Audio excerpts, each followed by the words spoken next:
Бэрэ улсын Гавьяат амар хүүгийн талаар соёлын тэргүүний ажилтан Болдбаатар сэтгэл бичсэн олонний анхааралд асуудлыг дахин орууллаа. Амар хүүтэй ойр байсан хүмүүс түүнийг хэд цагаан, дэндүү цайлган гэх юм лээ. Бурхнаас заяасан аюулстай энэ хүүг бууг бий болгосон шоронд бүү орог гэж хэлэх хүн тун олон байх юм а. Соёлын тэргүүний ажилтан Болдбаатарын бичсэн комментэд хариу өгсөн улсууд өөр өөрийн л үзэл бодлыг илэрхийлжээ. Гол нь тэдэнд дуучин амар хүүгийн хувь заяа хамаагүй байсангүй. Үүнд урам орсон соёлын тэргүүний ажилтан дахин пост оруулжээ.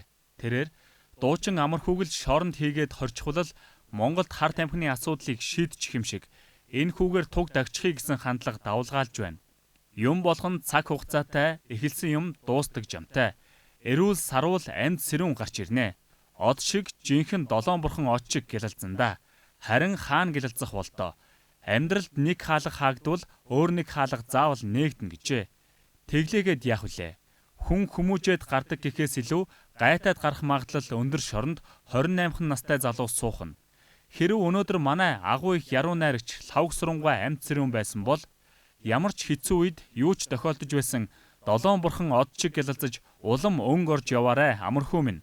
Чи минь жинхэнэ од юм шүү. Чи хүн шүү гэх байсан гэж түүнийг хайрлагч соёлын тэргүүний ажилтан Болдбаатар өнөөдөр постондоо бичжээ. Лавг сүрэн найрагчтай дотносон сэтгэлээ хуваалцдаг байсныг ч дурсжээ. Тиймээс залуусаа муу юмнаас хол яв. Эцэг их эхнэр найз охиныхоо үгэнд ор.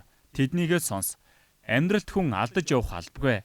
Ингэж соёлын тэргүүний ажилтан сэтгэгдлээ төгсгсөн ч түүний харуулсал арилахгүй нь ойлгомжтой. Тун удалгүй түүнд хариу бичигч огт танихгүй ч хоёр хүүтэй минь зураг авахуулаад нүд дүүрэн инээмсэглэж байсныг нь санаж байна. Түүнийг өвчтөе бол эмчлээч. Харин тэр муухай газар руу бүү явуулаач гэжээ. Үүнийг туяа гарамсрын үлдээжээ. Тэгээд түүнтэй таарсан түүхээ дэлгэрэнгүй бичсэн байлаа. Туяагийн хийснээр буг л бий болгож чадах тамийн орон шоронд түүнийг бүү оруулаач. Тэр алдаагаа ойлгосон.